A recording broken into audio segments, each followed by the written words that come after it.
Moving on, more than 10 million people have been reportedly displaced by the prolonged conflict in Sudan, with mainly women and children among the hardest affected people.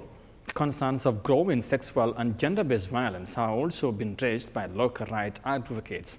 The ongoing conflict has caused significant damage and destruction, leaving citizens in a predicament situation. Let's have more details of that in this report. The conflict in Sudan has displaced more than 12 million people, over half of them women and children.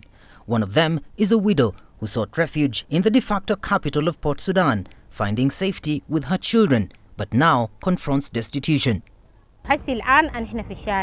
We've been living on the street since we arrived here in Port Sudan. We are suffering from the extreme heat and haven't found a place to stay. Our conditions are bad. We just sit in the sun and on the street all the time. Wherever we go, they throw us out. We haven't found anyone to shelter us. She is but one of the many displaced who are facing extreme hardship across Sudan. Local rights organizations have also documented growing reports of rape and other forms of sexual violence since the start of the conflict more than 2 years ago. According to statistics provided by various volunteer organizations, including emergency lawyers, there have been over 1,000 cases of rape, and there may be as many as 2,000 documented cases.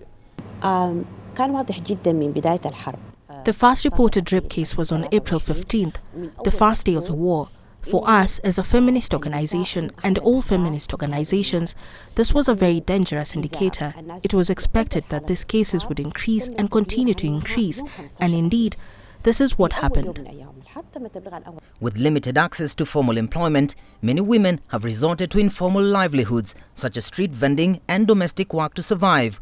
Overall, the conflict has had a devastating impact to Sudan's economy, with a new report saying the country will have lost half its GDP by December if the war continues. Inflation has brought with it a greater calamity.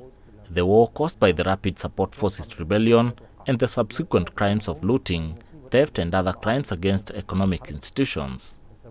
Now, production lines have completely shut down, and there is no export or import of the same amount of money that would activate the role of production.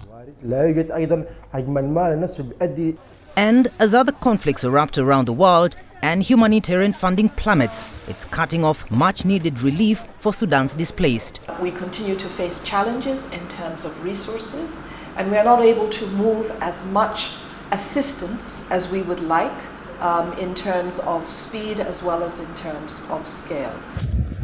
No respite for the millions affected by the violence that appears to have no end in sight.